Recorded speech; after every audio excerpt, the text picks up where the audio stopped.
All of us in the Western world today are descended from one man, declared renowned scientist and writer Isaac Asimov. That man is Julius Caesar, founder of the Roman Empire.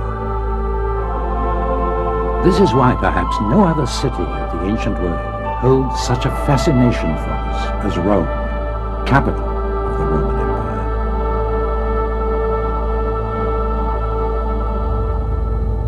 Of all the ancient peoples in the world, we feel closest to the Romans because they left us far more than lifeless ruins or pots displayed in glass cases in museums.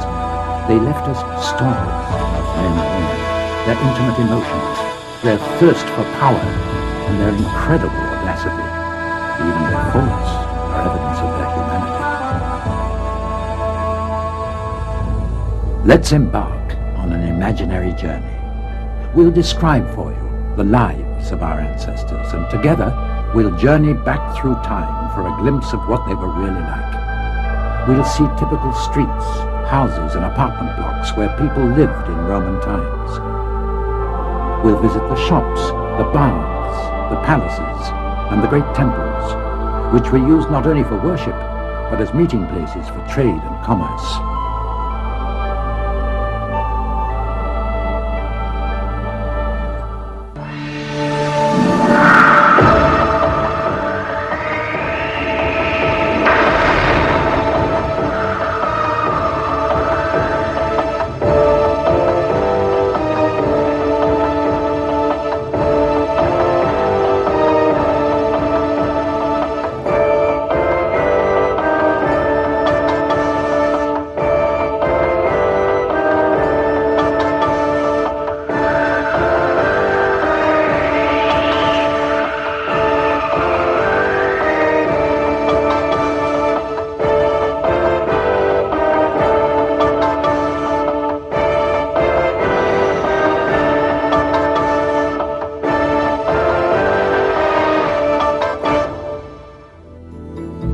For centuries, Rome enjoyed an uninterrupted expansion, first occupying the Seven Hills and then extending towards the countryside. 3 centuries after the birth of Christ, Rome was indeed the great Rome of the Caesars, the richest, most powerful city of the ancient world. Rome had over 1 million inhabitants, including citizens, soldiers, freedmen, and slaves.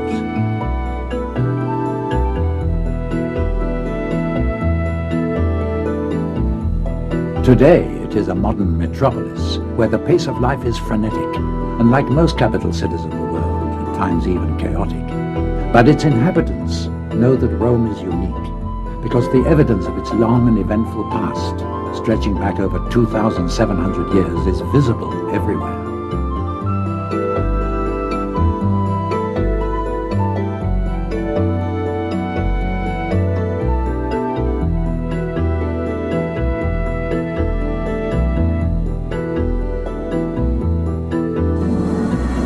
Romulus was the legendary founder of Rome and its first king. On the 21st of April, 750 years before the birth of Christ, he traced the perimeter of Roma Quadrata on the Palatine Hill with his plough. Rome soon increased in size to include the Seven Hills, later extending its territory further, until during the reign of the penultimate king, Servius Tullius, the first city wall stretched for 7 miles, built of solid stone. By the end of the Republican age, Rome had already expanded beyond the old city walls, and the Emperor Aurelianus, fearing invasion by the barbarians, ordered the construction of a new wall about 12 miles long, which we can still admire today.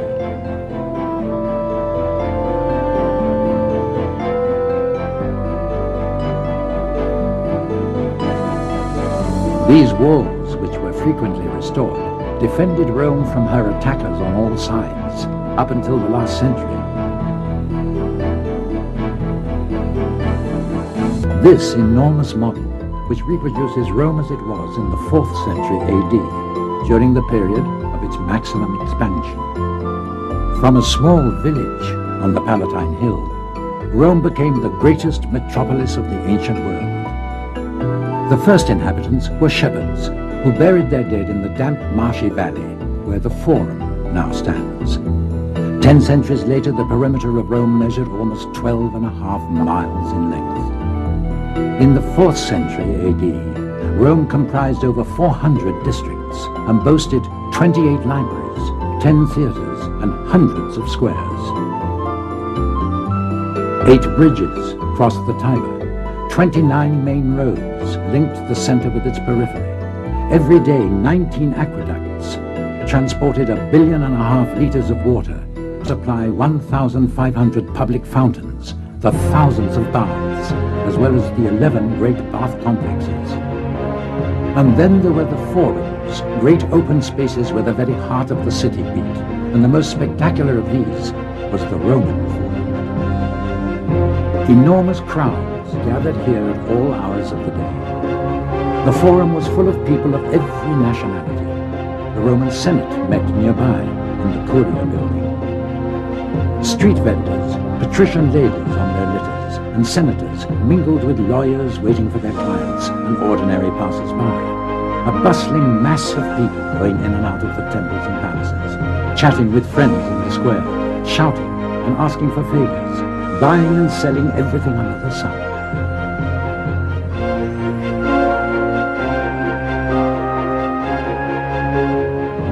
During the last period of the Republic, in the 1st century BC, Rome was a powerful, dominating force in the Mediterranean, and the Forum reflected her grandeur, assuming monumental form. When the consul Cicero hurled accusations against the revolutionary Catiline and the general Mark Antony read the will of Julius Caesar to the Roman people, the Roman Forum appeared thus. The great building of the Temple of Saturn, the Basilica Sempronia, built in 169 BC, and next to it, the Temple of the Dioscuri. Opposite, the Basilica Aemilia, built by the consul Fulvius Nobilior, and finally the paved floor.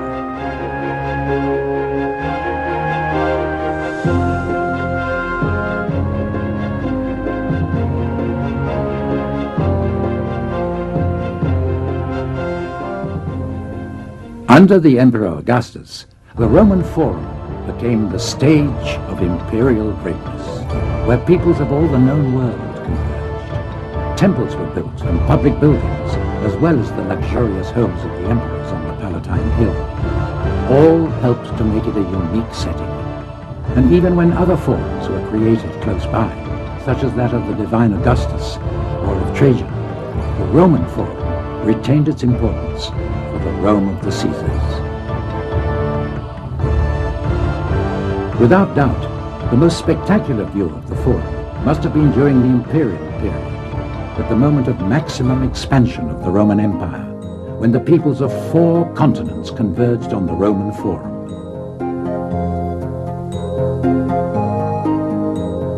The paved area in front of the Temple of Saturn was occupied by numerous columns and monuments to commemorate the deeds of the emperors and their faithful servants. On the right is the Basilica Julia, erected by Julius Caesar. To one side stands the temple of Castor and Pollux, the protective deities of the nobility.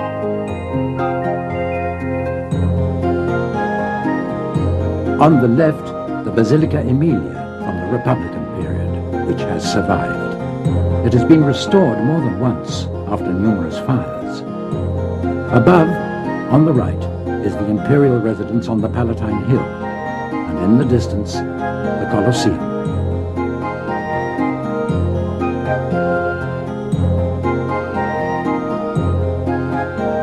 But now let's take a closer look at some of the more important monuments of the Roman Forum.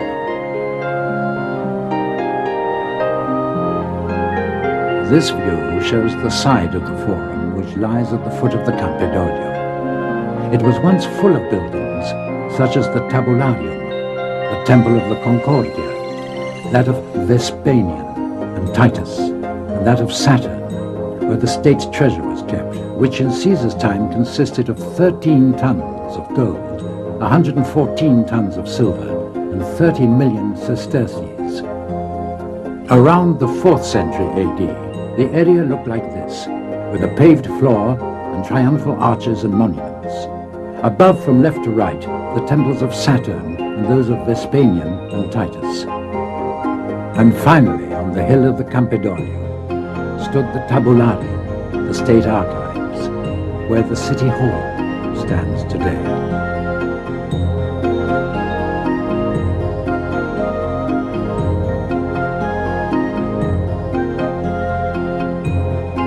A very important area of the Forum lay at the foot of the Palatine Hill, between the temple of Castor and Pollux and the temple of Vesta, which was in the shape of a hut and guarded the sacred fire and the Palladium depicting Minerva, the goddess of justice.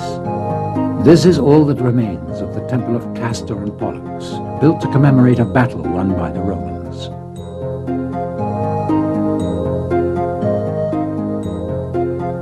About the 4th century after Christ, this area would have appeared like this, with the Arch of Augustus, a structure composed of 3 barrel vaults, erected in front of the Temple of Vesta. To the right, the Temple of Castor and Pollux.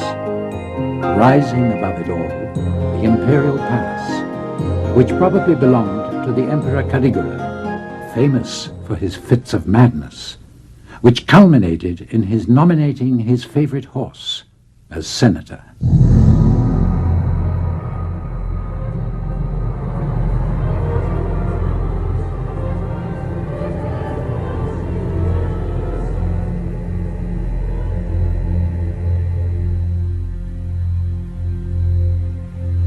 This was the house of the Vestal Virgins, a sort of convent that housed the small but much respected community of priestesses. It was the only example of female priesthood in Rome. Their duty was to take care of the Temple of Vesta. The Vestals were of aristocratic birth, removed from their families when they were between 6 and 10 years of age, and they had to remain virgins. If a Vestal dared to break her oath, she was buried alive, because the blood of a Vestal could not be spilt.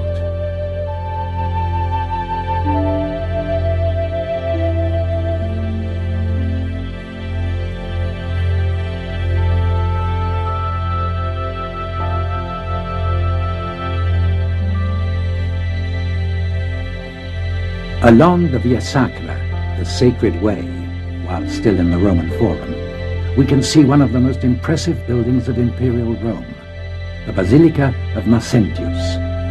It was a masterpiece of engineering, so perfect that it inspired Michelangelo when he designed the interior of St. Peter's over 1,000 years later.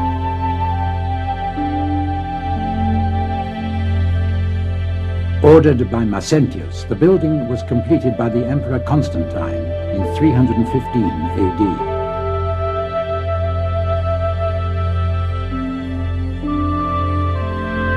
Like all Roman basilicas, it was a kind of law court, where justice was administered, in a continuous coming and going of lawyers, their defendants, and witnesses.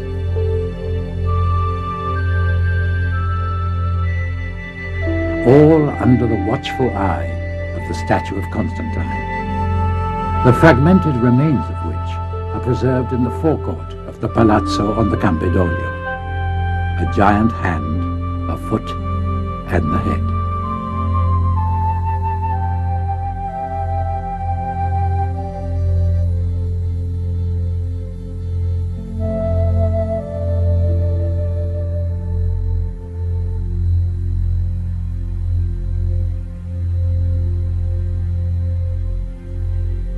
In front of the Basilica of Maxentius stretched the panorama of the Palatine Hill. This area, already occupied by the houses of the nobility, was used for the residences of the emperors, becoming a complex without equal in the ancient world. And some 2,000 years ago, this is the view that a visitor would have had, looking up at the palaces of the emperors.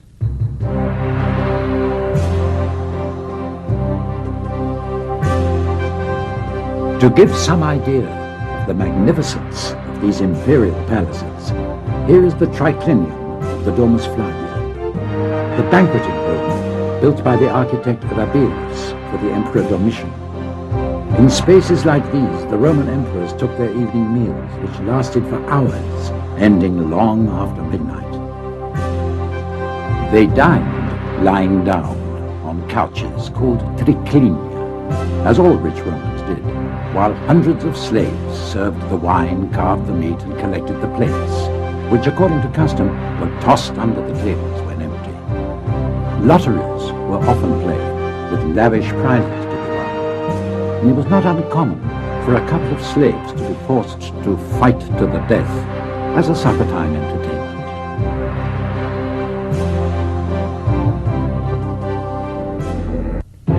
The Roman Forum was not the only important centre of activity in the city.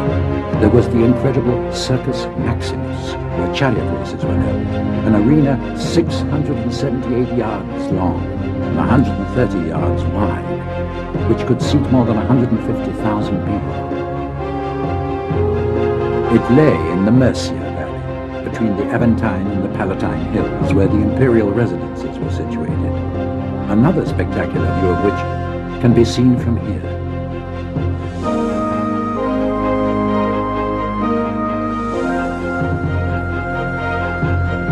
This is how it must have looked to those crowds of spectators packed into the arena below, who regarded the Palatine as the eighth wonder of the world.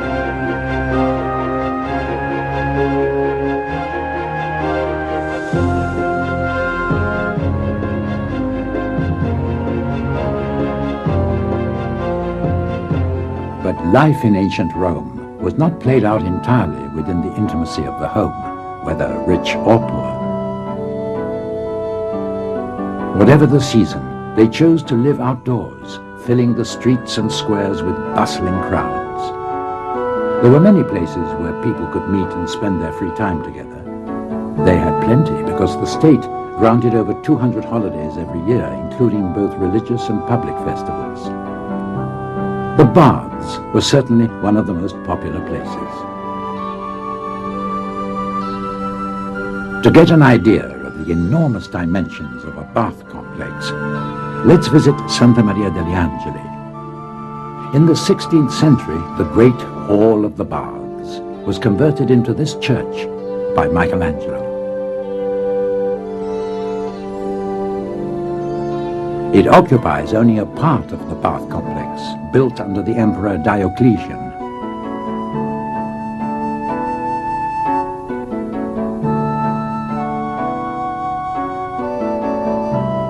But in ancient Rome, there were other impressive bath complexes.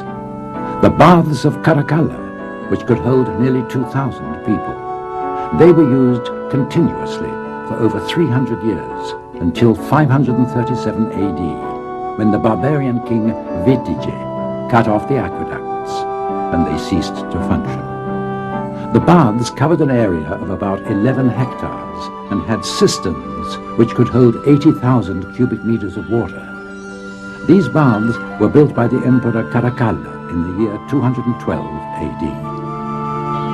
The entrance fee cost a quadrante, a very small sum of money, for which men and women could bathe together among statues, mosaics and frescoes, in the pools of hot and cold water. They could read, discuss, and listen to the most fashionable writers of the time, who came to the baths to recite their latest works. The bathers also engaged in gymnastics and played ball games. This continued until 138 AD, when the Emperor Hadrian banned mixed bathing, after a series of scandals in the baths. The most crowded area was the Natatio, a large open-air pool.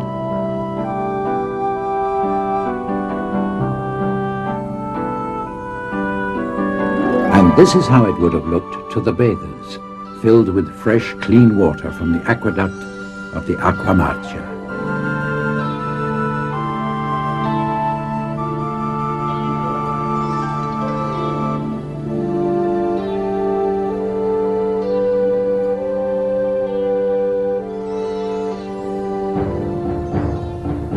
The Romans loved to go to the theatre, although they preferred light entertainment, like pantomimes, aquatic spectacles, and even striptease shows, rather than tragedies. In fact, it was quite common for the public to demand that actresses take off their clothes.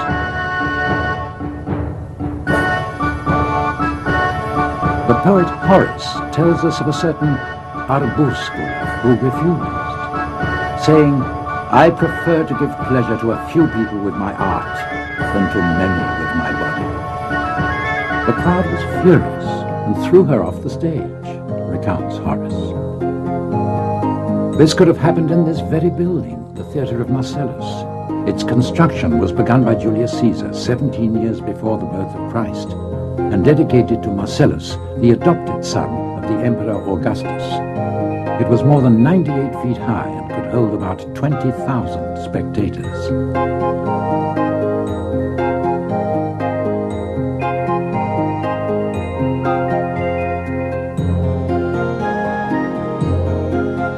This is how the theatre of Marcellus would have appeared, together with the Temple of Apollo, situated only 6 meters away from the external wall of the theatre and the Temple of Bellona.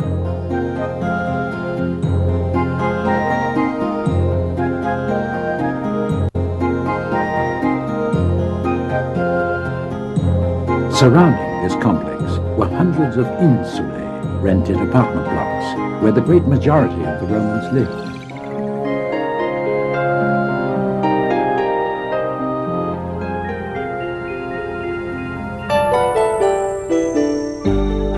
Our shopping centres of today give the impression that nothing could be more typical of late 20th century life. But this idea of shopping was first invented by the ancient Romans. What you are seeing is the first great shopping complex in the history of the human race, Trajan's Market. Constructed by the great architect Apollodorus of Damascus by order of the Emperor Trajan. It was a revolutionary concept, not only because of its architectural design, but also for its functional character. It had 3 floors, with numerous shops selling everything imaginable, from cloth to jewelry, all kinds of foods and household goods.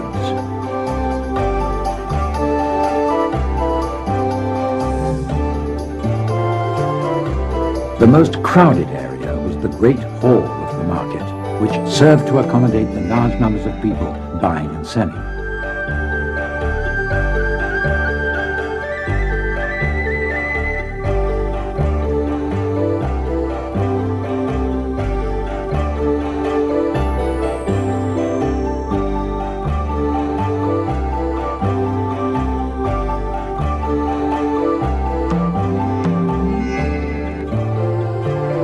There were also many taverns, like those along this street called the Via Biberatica, where Romans ate and drank. Here is a tavern in Ostia, Rome's seaport, a typical popina, or inn of the time. They were very popular places to eat, as most houses of the plebs, or common people, had no kitchens.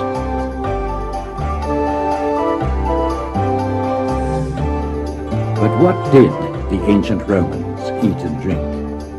There were barley and lentil soups, roast meats, always accompanied with bread. The Romans were great consumers of bread, which all of them could afford. There was even one loaf called dog's bread. And there was always wine, although it was usually watered down with salty seawater, or mixed with honey, resins, and spices of every kind.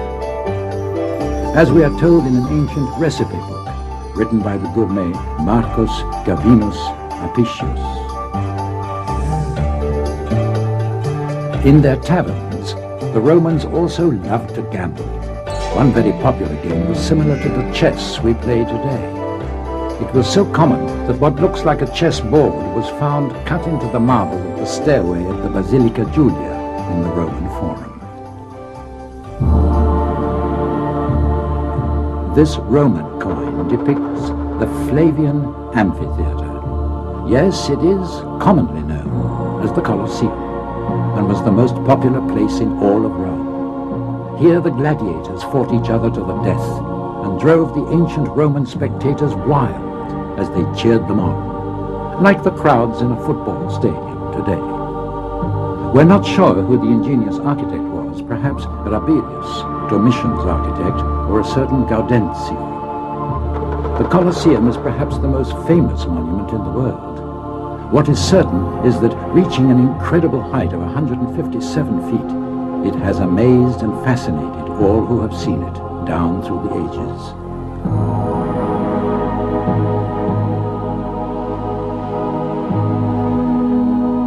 The Venerable Bede in the Middle Ages said, "When the Colosseum falls, so will Rome."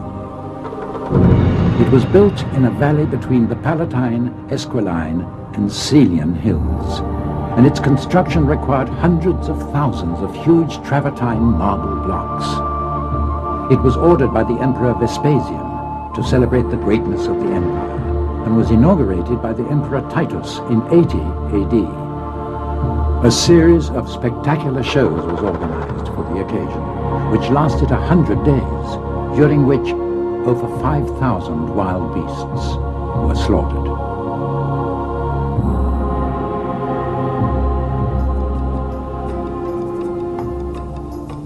The Colosseum was built on 4 levels and was covered by a huge awning, the velarium, which protected the audience from the sun.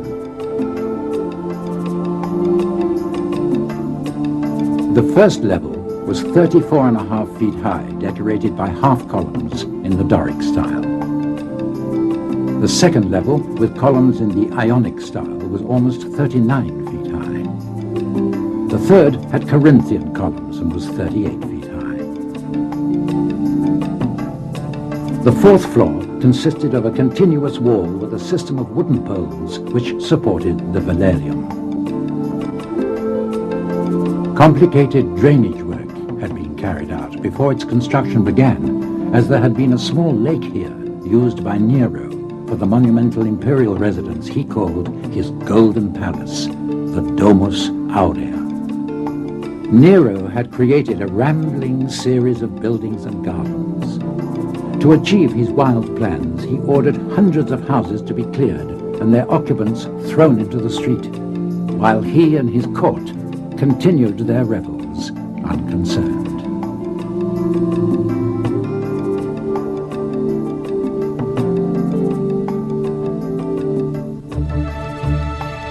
Then a terrible fire destroyed much of Rome, raging on for 9 days. The story that Nero started the fire and watched Rome burn from his balcony while singing songs and accompanying himself on the lyre is, unfortunately, untrue. He was in the country when the fire broke out and hurried back, helping to direct efforts to fight the blaze. He opened temples and public parks to provide shelter for the victims. But the emperor's personal excesses, as well as his expensive building schemes, including the Domus Aurea, which covered a quarter of Rome, sealed his fate. The Praetorian Guard finally rose up in revolt and brought the curtain down on his insanities. Nero was obliged to commit suicide, and his unfinished Domus Aurea was abandoned.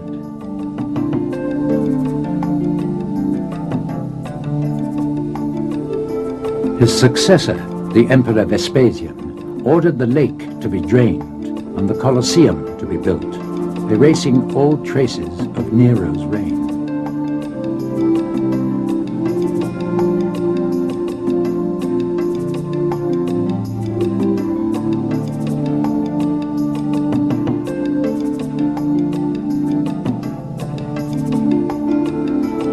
A system of steps and galleries gave access to the various sectors of the gradinate, or bleachers.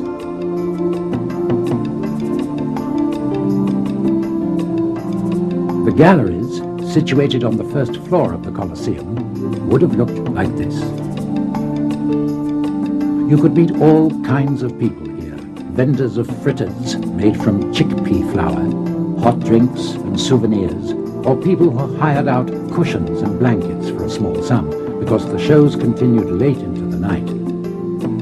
In the intervals between one show and another, people could look out from the upper levels of the Colosseum and admire the spectacular views over the city.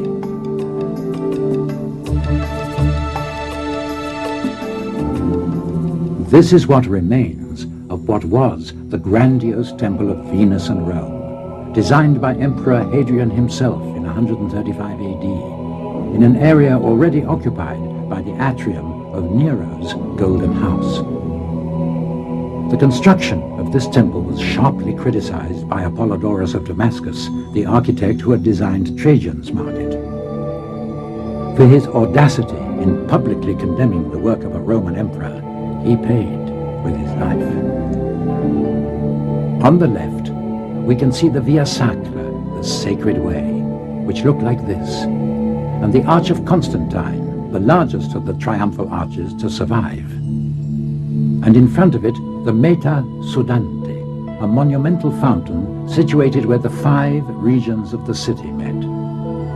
Above us on the left is believed to be the site of the temple of Heliogabalo. A general view of the area must have looked like this, with the road along which the Roman emperors marched in triumph.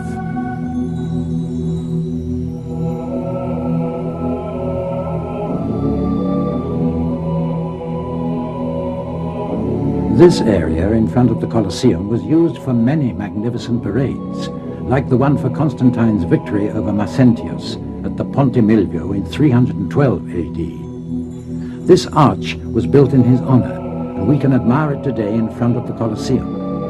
In the 4th century AD, it looked like this, although it would have been painted in colors. This statue of a barbarian must originally have been painted too.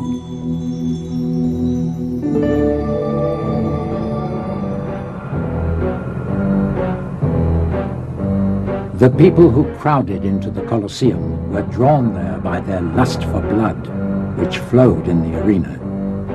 We don't know if tickets were sold or if entrance was free. What is certain is that the crowds never tired of the violence and cruelty on show for their pleasure, resulting in the atrocious deaths of thousands of gladiators, slaves who were forced to fight, and animals. Gladiators fought to the death in front of 70,000 people screaming for blood. The Reziari, with their nets and tridents, were pitted against the Mirmilloni, so called because their helmets bore the sign of a fish called the Mirmillo. The Samnites used sword and shield to fight the Thracians, who were skilled in the use of the Sika, a long, sharp dagger. The gladiators were taught how to die, in the most heroic and dramatic fashion, to milk more applause from the public. And the public's approval was very important, because at the end of the fight, the life of the loser was literally in their hands. Thumbs up meant life to the loser, and thumbs down meant death. There was no military victory, religious festival, or anniversary which was not celebrated with bloody combat. In just one of these celebrations, organized by the Emperor Trajan and lasting for 117 consecutive days, more than 9,000 gladiators died in the arena.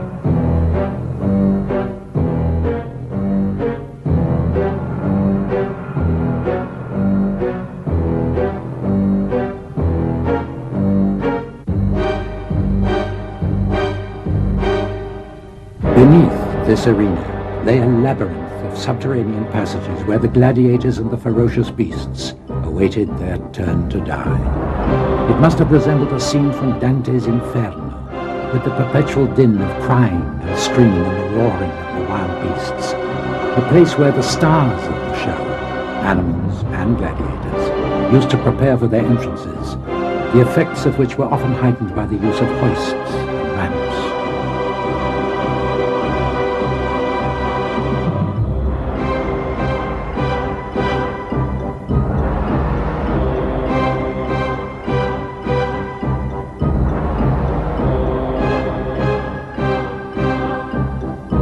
With bated breath, the public sat in a frenzy of anticipation for the climactic death scene. Up in the arena, incredible theatrical settings were created in record time by specialists to make the continuous fights more exciting. They lasted from dawn to sunset, and often by the flicker of flaming torches continued until late into the night. The most violent were devised by the Emperor Claudius, horrific fights involving hundreds of gladiators, where the massacre had to be completed in the shortest possible time.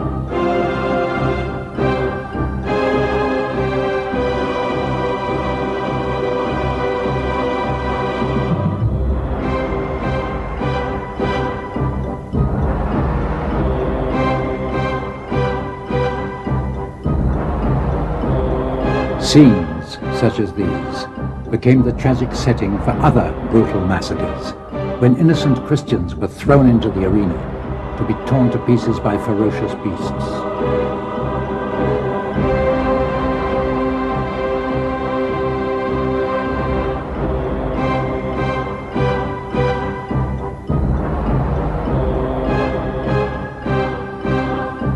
This form of slaughter was ended only 3 centuries later by order of the Emperor Constantine, who proclaimed Christianity the official religion of the empire and banned gladiatorial combat as a form of entertainment.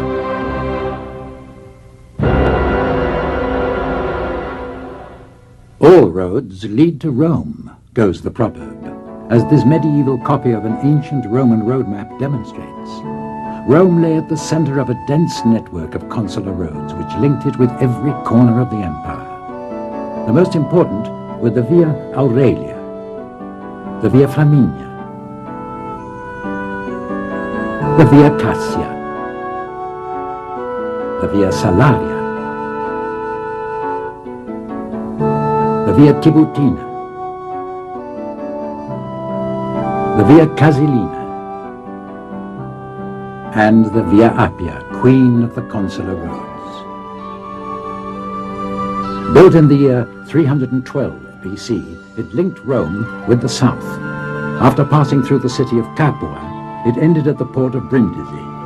It was 364 Roman miles long, about 650 kilometers. Once outside the city walls, the Appia soon becomes a decorative passageway between monuments honoring the dead, such as this one dedicated to Cecilia Metella, daughter-in-law of Marcus Licinius Crassus, one of Rome's richest citizens. But if these consular roads were wide and spacious, the same cannot be said of the urban streets of imperial Rome, which were much narrower and often tortuous. The major part of the city was suffocated by buildings piled one on top of the other in a chaotic jumble. Life in the insulae was often inhuman. There was no running water. They were infested with rats. The rooms, especially those on the upper floors, were overcrowded, and the weight frequently caused these buildings to collapse. Walking round these insulae at night was a risky business. The inhabitants took advantage of the dark to get rid of their garbage, and scraps of refuse and filth of every sort rained down on anyone unfortunate enough to pass underneath at that moment. The aspiration of all Romans was to escape from these human anthills and live in a domus, a proper house, with a single floor, if possible with a garden and an orchard. And if this were impossible in Rome itself, where the cost of property was high, one could always make do with a house in one of the numerous provincial towns, where life was still on a human level.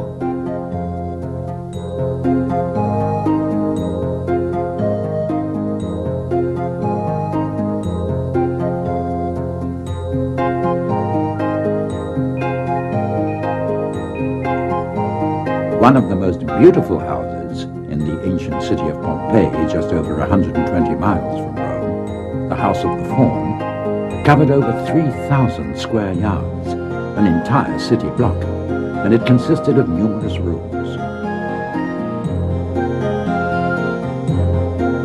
Its floors were decorated with splendid mosaics. This one represents the battle between Alexander the Great and Darius.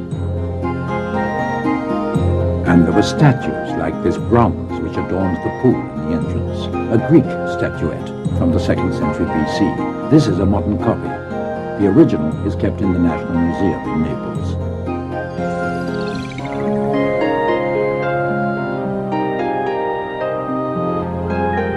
Let's see how the atrium of this domus would have looked when it was inhabited. It was typical of those found in Rome and the rest of Italy.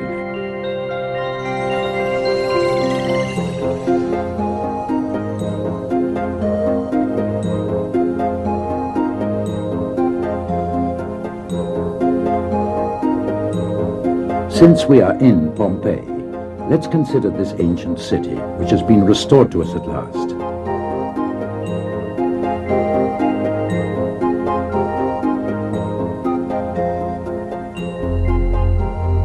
"2,000 years ago, Pompeii lay at the center of a fertile valley with abundant water, in a wide gulf of the sea known as Mare Nostrum, rich in fishing and easily navigated.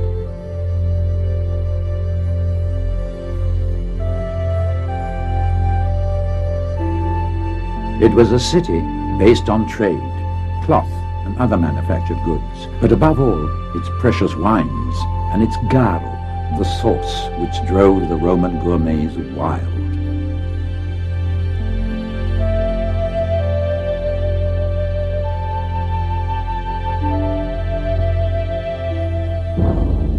In 62 AD, Pompeii, with all the other towns in the vicinity of the volcano Vesuvius, suffered a terrible earthquake which caused widespread damage.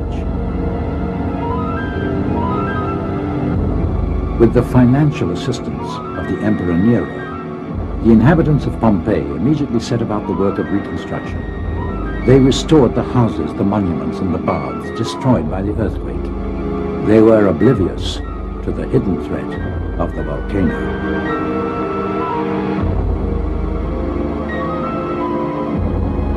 In a painting of that period, Vesuvius is depicted as a tranquil mountain covered with trees and vineyards.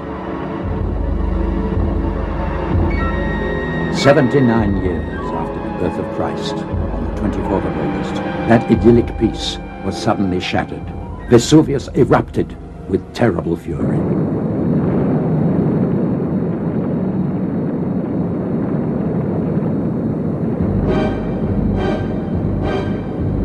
The eruption was apocalyptic. The volcano exploded into the air, throwing molten rock up to a great height, which then fell back to earth in a blizzard of ash and scalding rain. Poisonous gases formed a blanket that hid the sun. In Pompeii alone, out of a population of 10,000, over 2,000 died, suffocated by the sulfurous gases as they tried to escape, crushed under falling masonry, or burned by the white-hot particles of lava, which rapidly buried the city under a blanket of volcanic slag, over 20 feet deep. Pompeii and other cities, such as Stabia, Oplontis, and Herculaneum, were wiped off the face of the earth. Never in living memory had the ancient world suffered a similar disaster in such a densely populated area. Pompeii came to light in the mid-18th century, just a few years after Herculaneum.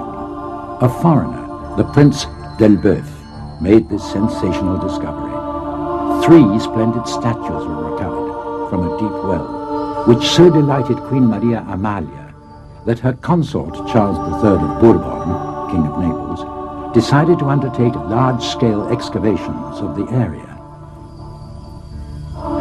Once down the well, the experts employed by the sovereign were faced with an exciting discovery. They had descended into the middle of a great Roman theater, decorated with marble and statues. But an even greater surprise was in store. A few days after the beginning of the excavations, a stone slab was discovered, on which was written Herculanensis. Buried for over 1,600 years, 65 feet under the volcanic mud, was the theater of the lost city of Herculaneum. This discovery so excited Charles III that he began further excavations in the area where Pompeii was thought to be buried. And so, in 1756, this ancient city also began to surface once again.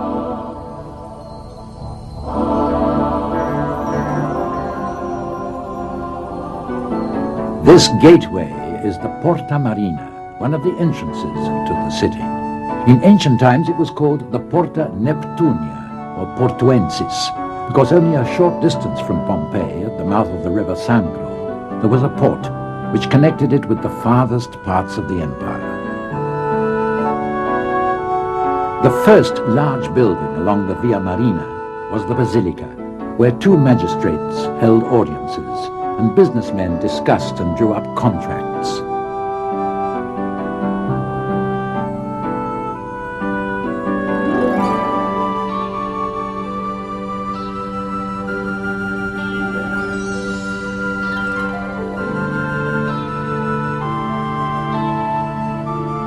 This is the Temple of Apollo, which dates back to at least 600 years before the birth of Christ.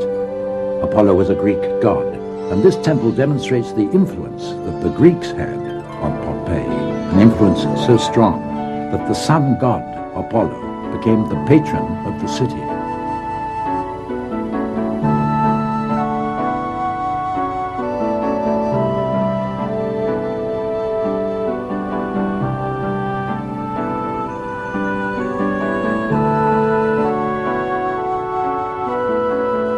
In the temple, a sundial marked the hours for the faithful of Pompeii.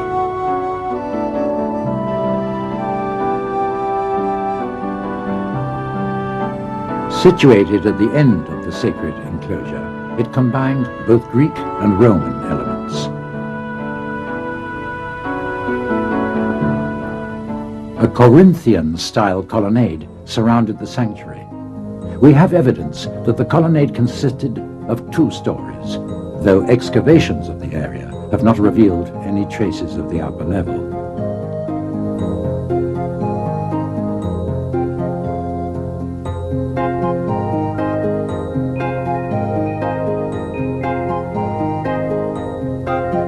In Pompeii, as in every Roman city, there was a forum, the main square, the center of the religious, political, and commercial life of the city. It was a true pedestrian area in complete tranquility, where the Pompeians used to participate in public events and attend to their personal affairs.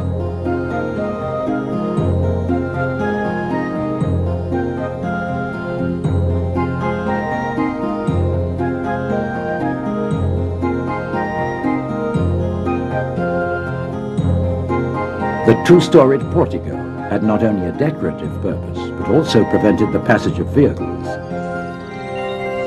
On the right side of the forum was the building built by the rich noblewoman Eumacia, high priestess of Venus. It was the seat of the corporation of the bleachers of linen, and probably served as a sales room.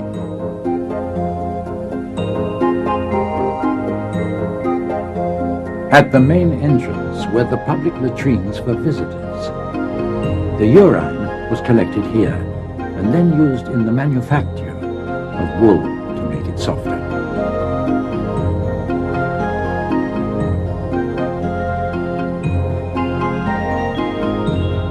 The Temple of Jupiter stood in a prominent position, its facade of 6 columns over 33 feet high.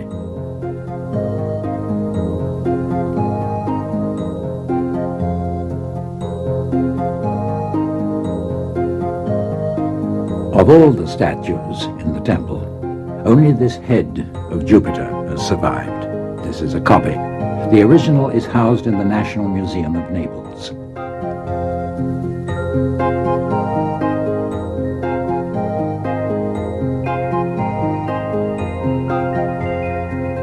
But let's see how this area would have appeared in antiquity.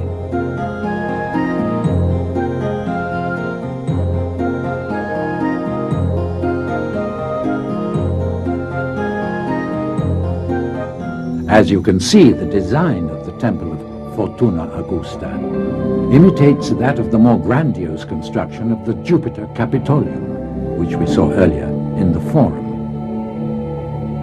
In front stands the portico with some private houses and the triumphal arch of Caligula.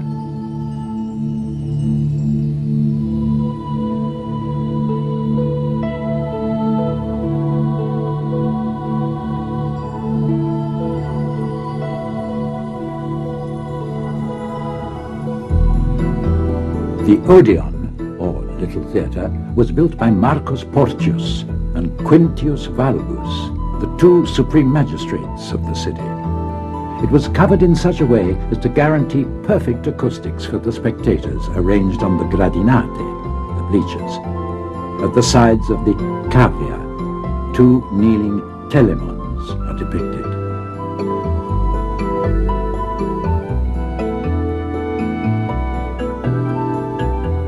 The great theatre was built on the slope of the hill, following the model of Greek theatres.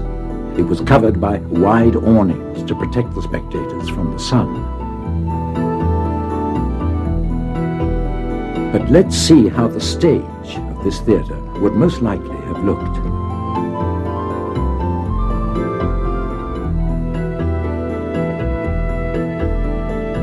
The fascination in our discovery of Pompeii lies not so much in the great buildings which adorned the city, but in the roads, the houses, and the shops, which are the greatest attraction. Some streets still bear the scars of cartwheel tracks, worn away by the constant flowing traffic of the time. Here are houses where not only the foundations, but entire floors, ceilings, and balconies are preserved.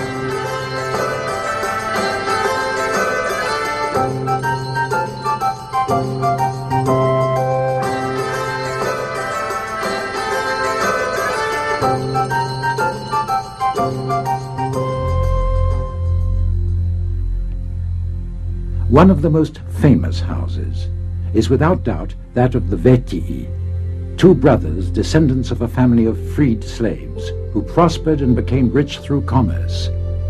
The Vetii completely restructured the house, placing numerous statues in the garden and completely renovating the decoration with numerous frescoes.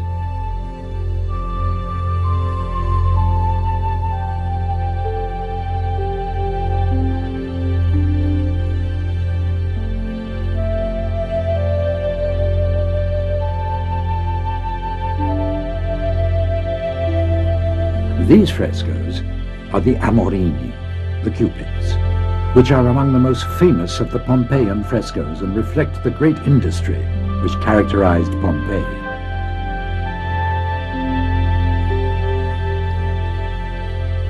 Outside the walls of the city lay the Villa of the Mysteries. After the earthquake of 62 AD, this villa was transformed into a farm, specializing in the production of the famous wines of the area, such as the Vesuvinum.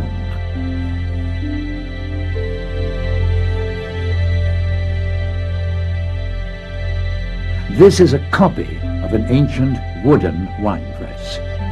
After the grapes were crushed, they were passed through a series of channels to reach the cistern where the juice was fermented.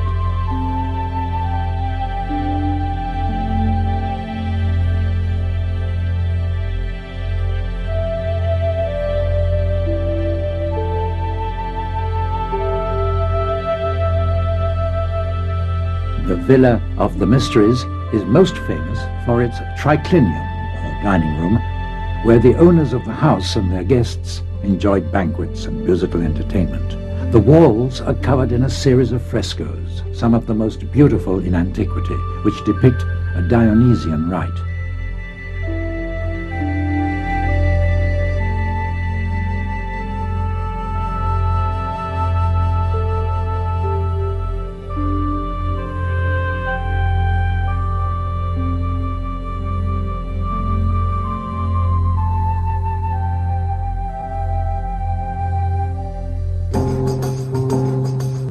The inhabitants of Pompeii must have spent much of their time out of doors in the streets, which bustled with the continual coming and going of people, carriages and carts, transporting goods to such an extent that some streets were made one way only. The continuous traffic must have made them very noisy.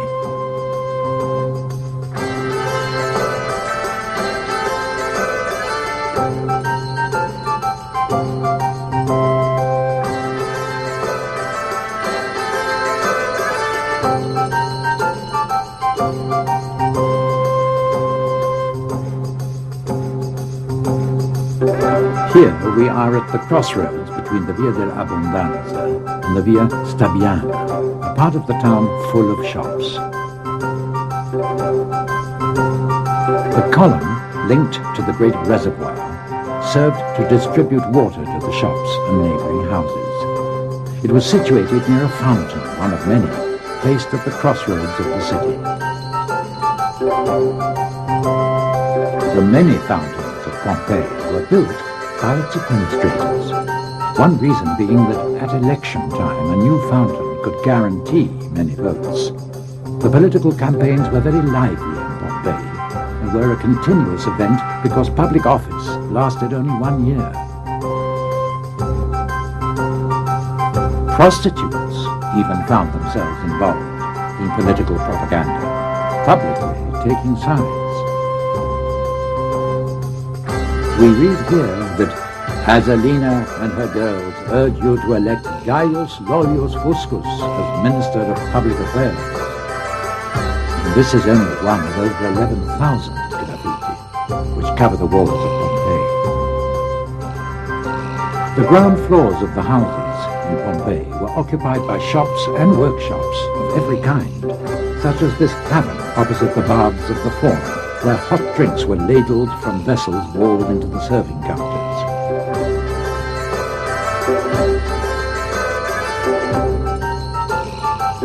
This is the laundry of Stephanus in Via dell'Abbondanza, where woolen cloth was worked and dyed in great vats.